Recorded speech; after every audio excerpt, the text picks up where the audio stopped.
Growing up, I always felt like a burden rather than a child my parents actually wanted. My father, a corporate lawyer in his mid-50s, and my mother, a real estate agent in her early 50s, were far more invested in maintaining their upper middle class image than actually being parents. They'd had me relatively young, and it often seemed like my existence was more of an inconvenience to their lifestyle than anything else. In our family, appearances were everything. My parents liked to project this image of success and stability, but behind closed doors, things were very different. While I didn't realize it as a kid, I know now that they treated me less like a daughter and more like an unpaid helper. Any achievements or dreams I had were either ignored or belittled. I'd bring home good grades or get awards, only to have them brush it off, saying, "It's not a big deal, you're supposed to do well."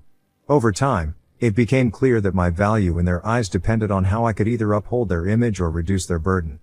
But things really escalated when I was in my last year of high school. Out of nowhere, my mom lost her job. She never gave me a clear explanation of what happened, so I still don't know if she was let go or quit voluntarily, but she stopped working entirely. Around the same time, my dad was fired from the law firm he'd been with for years. Losing both incomes, their once perfect life started crumbling. They were struggling to keep up with the mortgage payments, bills, and all the other costs they'd been accustomed to affording easily. Suddenly, all their pent-up frustration, desperation, and financial instability were directed straight at me. I had been working hard in school, balancing my studies with a part-time job so I could save up for college and contribute to my own expenses. Eventually, I earned a scholarship that would cover most of my tuition, a huge relief given my parents' financial situation. But when I shared the news with them, expecting at least a small sense of pride or encouragement, all I got were questions about how that scholarship money could be useful to the family. My dad started dropping hints that I should stay home, give up the scholarship, and work full-time to help with their financial burdens. My mom even suggested that college could wait and that a real adult would help out their family. The final blow came when I found out that the modest college savings fund my late grandfather had set up for me had been completely drained. They'd used it to pay off some of their own debts without telling me. When I confronted them, they had no apologies, just explanations about how it was necessary to keep our family afloat. I was devastated, and I remember feeling like I'd been cheated out of a future they had no interest in seeing me achieve. It became clear that in their eyes, my dreams, my future, and even my well-being were all secondary to their own needs. At that point, I knew I had to leave. So, at 18, I packed up what little I had and moved to a nearby city to attend college on my own. I worked multiple jobs to get by, juggling my studies with waitressing, tutoring, and any other work I could find. It was hard, but being away from them felt like a weight had been lifted off my shoulders. There was finally a sense of freedom, even if it meant I had to struggle. I kept my distance, only reaching out on holidays or for obligatory family calls, hoping that maybe the time apart would lead to some kind of change in how they saw me. Fast forward a few years, I finished my degree and received an offer for a full-time job in another state. The job was everything I'd worked for, with a good salary, benefits, and a chance to finally build a stable life. I moved again, this time hundreds of miles away, and started fresh. I felt so free. To be able to afford my own apartment, to have friends who cared about me, and to finally live on my own terms, the dream had come true. For the first time, I felt like I was where I was supposed to be. 2 years had passed since that move, and I hadn't heard a word from my parents. I thought they'd finally accepted that I was done catering to their needs. But a week ago, I received a message from them, saying they wanted to reconnect and were planning a visit with a special surprise for me. They kept saying that I would be so happy when I got this surprise, and acted as though nothing had happened, like we were just a normal family that had simply lost touch. Their message left me stunned. Here they were, reaching out after years of silence, pretending as if they hadn't manipulated and controlled me all my life. They were acting like we had some wonderful family bond that could be reignited with a simple visit. They hinted that their surprise would make things right between us, whatever that was supposed to mean. Given our history, I couldn't help but feel suspicious. Every surprise they'd ever had for me was a way to guilt trip or manipulate me. When I politely declined their visit, they didn't take it well. I soon began receiving messages from other family members, all trying to guilt me into changing my mind. They said things like, "Your parents are reaching out because they miss you, and it's time to let the past go." Some even hinted that I was being too harsh and that my parents were only trying to make amends. It felt like everyone had conveniently forgotten all the sacrifices I'd made just to break free from their control. The guilt tripping continued, with messages suggesting that family is family, no matter what, and that everybody deserves a second chance. But after everything I'd been through, did I really owe them another chance? I'd spent years carrying the weight of their mistakes, sacrificing my peace, my savings, and my dreams to help them maintain their perfect image. I had put my own life on hold just to keep them afloat, only to be discarded when they no longer needed me. And now that I'd finally built something for myself, they wanted back in. So here I am, torn between the family I was born into and the life I fought to create on my own. Part of me wonders if I'm wrong for wanting to keep my distance, for finally choosing myself over the people who only saw me as a means to their own ends. I know what my parents are capable of, and I know that this surprise is likely just another way to manipulate me. But I also can't shake the feeling of guilt they've instilled in me, the feeling that maybe I owe them something just because they're my parents. Reddit, am I in the wrong for wanting to be free after everything my parents put me through? Am I wrong for refusing to let them back in when I finally have a chance to live on my own terms? Update 1. First, I want to thank everyone for the outpouring of support, comments, and messages. It's overwhelming in the best way possible to hear from so many people who have been through similar situations and to receive advice from those who understand how hard it can be to set boundaries with family. Reading through all of your experiences has really helped me gain clarity about my own. Many of you pointed out something I'd missed initially, that my parents' whole approach to reconciling by showing up unannounced and dangling a surprise in front of me, especially a financial one, proves they still don't understand the impact of their behavior. If anything, it seems they still think of me as someone they can control or appease with money instead of addressing the root issues. After posting the main story, things actually escalated on their own. Yesterday morning, I got a call from my aunt, my mother's sister, who has always been more of a bystander than a supporter but occasionally reaches out to give family advice. She didn't waste any time asking me why I'd refused to let my parents visit or what was going on. Apparently, my parents had confided in her about their plans, including this surprise they were so eager to spring on me. According to my aunt, my parents have supposedly been seeing a family therapist for the past year. They told her they'd been reflecting on how they treated me in the past and had come to realize their mistakes. The surprise they'd been planning was, according to my aunt, a trust fund they'd set up in my name using some of their savings as an apology and as a way to make things right. They believed this gesture could mend our relationship and that it would show me they were committed to change. Hearing about the trust fund just confused me. On one hand, the fact that they had saved up to create something they thought would benefit me felt like an acknowledgement of some sort, and part of me wanted to believe they genuinely changed. But then, as I thought more about it, I felt frustrated that their so-called reconciliation plan still revolved around money and grand gestures, the exact things that created the distance between us in the first place. It felt like they were trying to buy my forgiveness rather than work on the relationship through open communication and respect. After hearing my aunt's story, I decided it was time to address this directly. I sat down yesterday evening and wrote a long email to my parents, laying everything out. I thanked them for the effort they claim to have put into therapy and acknowledged that it's a big step if they're really taking responsibility for the way they treated me. But I also explained that surprising me with a visit and using a financial gesture as a means of apology wasn't the right way to start rebuilding our relationship.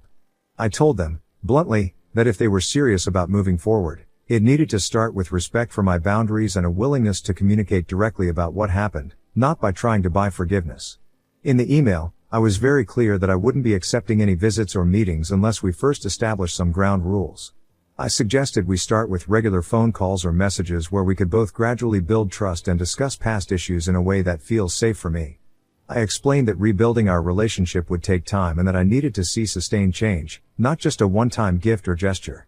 I even mentioned that if their therapy is truly helping, they should know that reconciliation takes work, not just money or big surprises. After hitting send, I felt a huge wave of relief. For the first time in a long time, it felt like I was setting the terms of how this would go. The next morning, I received a response from my parents, and it was a lot.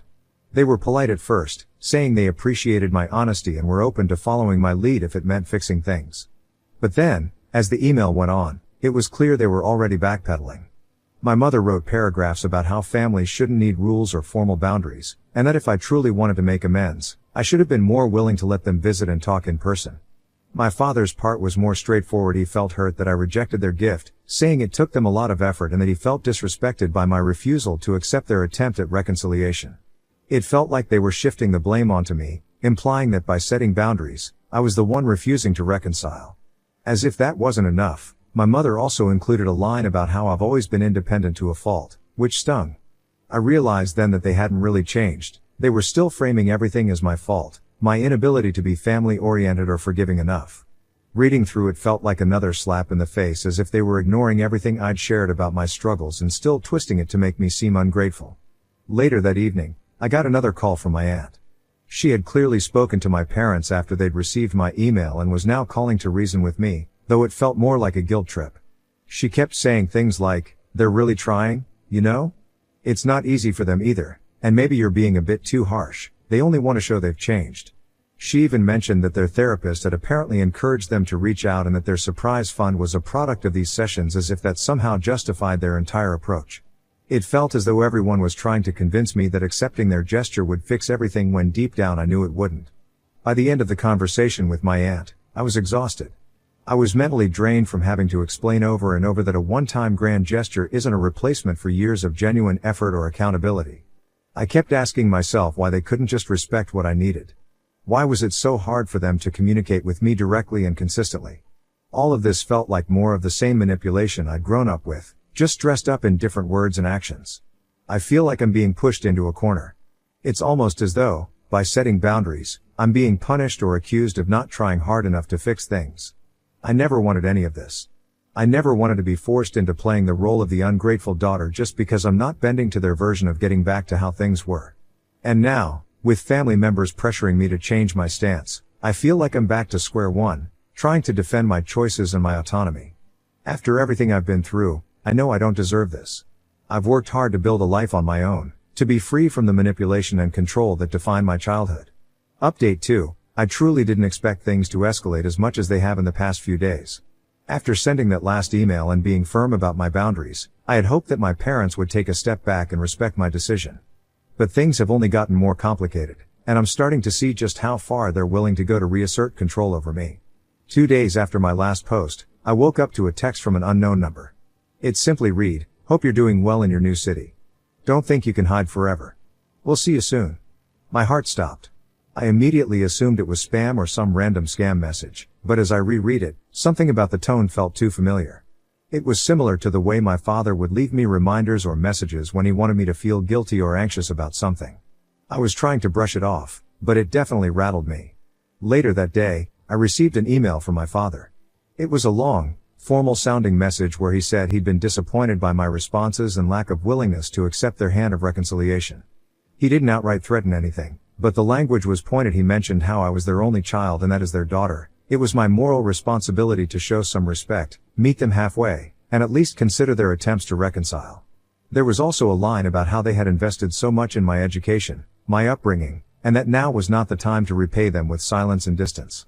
Reading between the lines, it felt like he was implying that my success and independence were somehow things I owed to them, and it was my duty to keep them close out of gratitude. I was furious, but it also confirmed my fear. They weren't going to respect my space. That evening, I called a close friend who had known me and my family for years. She listened to everything, then calmly reminded me that my parents have always pushed boundaries, and this was probably their way of testing to see how much I would take before I finally gave in. She told me it was okay to keep my distance, and that I wasn't obligated to let them back into my life on their terms, especially if it was causing me so much stress. I felt a wave of relief knowing I wasn't alone in feeling like their behavior was manipulative.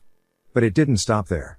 The next day, I noticed my parents had both followed me on Instagram, a platform I had used to stay connected with college friends but had kept private, without any family members. I hadn't blocked them before since they'd never used social media much, but it was unsettling to see them pop up now. Even stranger, I noticed my mother had liked some old posts on my profile, the last one from about 2 years ago when I first moved to this new state for work. It felt like they were going out of their way to leave a mark, like they were reminding me they could still keep an eye on me. That night, I got a message from my aunt again. She asked if I'd spoken to my parents recently, saying they were worried and didn't know how else to reach me since I'd been so closed off. She told me they knew where I lived and hinted that they were considering flying over for a quick visit to talk things out. My aunt played it off as if it was no big deal, saying they just wanted to set things straight and were only showing up to give me some clarity about their intentions. But the way she spoke made it clear that they'd already made up their minds to show up. My aunt even added that I was overreacting and that this situation wasn't as big of a deal as I was making it out to be.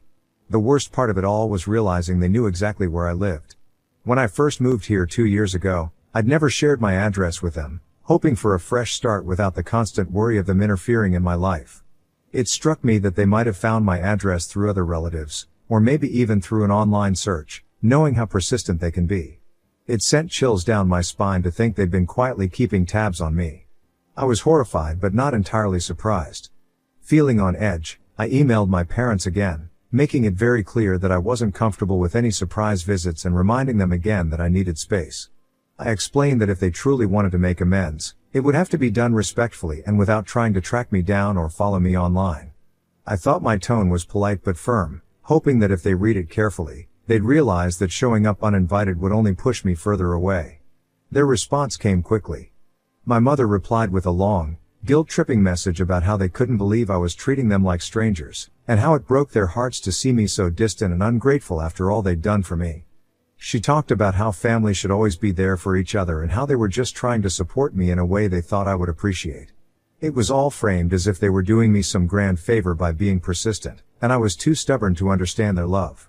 She even said that someday I'd look back and regret pushing them away when all they wanted was to help me heal from the past.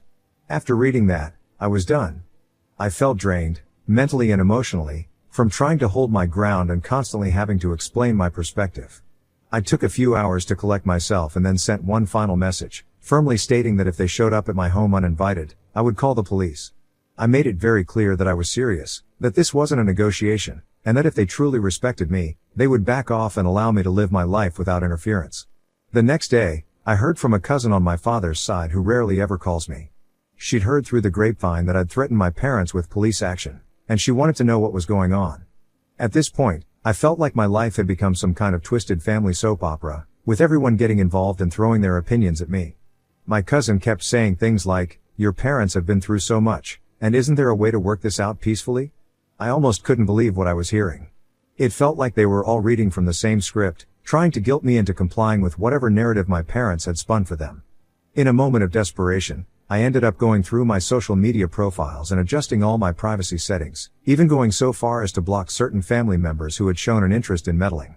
I also decided to get a P.O. box for any future mail because it dawned on me that they might start sending letters to my home address if I continued to resist their attempts to contact me.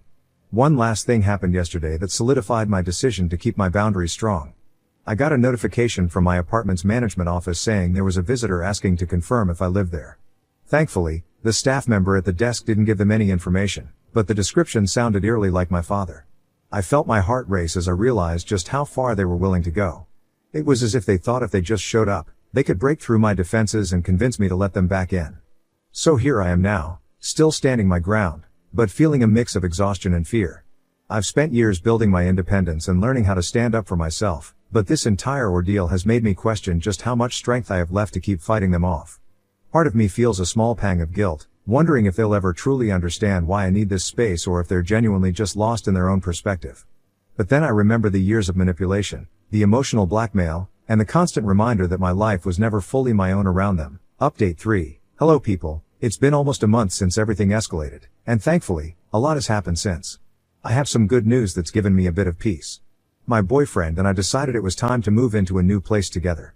We were planning this for a while, but after this whole incident we just became more sure about this. We found a small but cozy apartment a few towns over that felt like a fresh start, away from the old address my parents had somehow tracked down.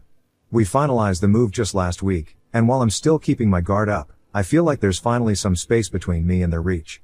It's a big relief knowing they'd have to work even harder to track me down again. Hopefully, they won't try.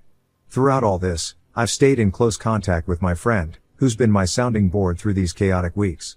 She recently attended a gathering that my parents happened to be at as well. I wasn't thrilled to know they'd be in the same room, but I trusted her judgment. Apparently, my parents have taken their narrative to a new level. They've been telling anyone who'll listen that I've abandoned them, that I'm ungrateful, and that they raised me with nothing but love, only for me to walk out and disrespect them. My friend kept her cool, at first just listening to what they were saying without interrupting, but things escalated. According to her, they painted a picture of me as some spoiled, bratty kid who had used them up and left once I didn't need them anymore. They spoke about my disrespect for family values and how heartbroken they were by my refusal to forgive them. My mother apparently even went so far as to talk about all the things they'd supposedly sacrificed for me growing up, spinning it as if I'd turned my back on my duties to them. I was absolutely disgusted to hear this. Everything they were saying was so twisted, such a warped view of the reality I'd lived through. It hurt to know they were spreading this story about me to people who didn't know any better. But what else could we expect from them, right? But my friend didn't let it slide. She stepped in, directly called them out in front of everyone, and laid down the truth. She told everyone there about the years of manipulation and emotional abuse they'd put me through, about how they'd repeatedly dismissed and controlled me, used me for financial help when it suited them, and only turned to me now out of convenience. She brought up the fact that they'd tried to track me down, ignored my boundaries, and even attempted to show up unannounced despite me asking them not to. She didn't hold back on any of it. I was in shock hearing her recount it. She truly went to bat for me in a way I didn't even know I needed. The most surprising part was that my parents didn't deny a single thing she said. They sat there quietly, listening, with only occasional mutterings of, "We did a lot for her," or, "But she's our daughter." Not once did they attempt to refute what she was saying. They didn't deny their actions or explain their side, they just looked uncomfortable and embarrassed. From what my friend told me, it was clear that, for once, they were facing people who weren't going to automatically take their side. They couldn't control the narrative anymore, and I think it finally hit them just how much they'd messed up. After that, my friend said there was a noticeable shift in how people were interacting with my parents. They lost that social status they'd once relied on. People who used to flock to them were now keeping their distance, unwilling to get involved in the mess they'd created. They were left to fend for themselves, stripped of the support they'd always leaned on to boost their image. I didn't realize until then how much they valued that external validation and how important it was for them to be seen as respected members of the community. Now that they'd been exposed, they'd lost the facade that made them feel powerful and in control. Despite this, they didn't stop trying to get through to me. I received constant messages and emails from both of them, filled with emotional pleas and, occasionally, attempts at guilt-tripping me. Some long, drawn-out letters about how I'm breaking up the family, tearing them apart, and disappointing them in ways they never thought possible. They've even tried calling from blocked numbers, leaving me lengthy voicemails that I've stopped listening to altogether. This went on for a while. I decided I needed to take a stronger stand. I sent them one final email, a simple but clear message telling them that if they didn't stop this harassment, I would involve the police.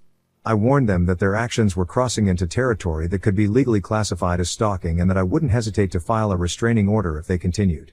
Spelled it out as plainly as I could, hoping that the threat of legal action would finally make them understand that I was serious about my boundaries. The next few days were tense.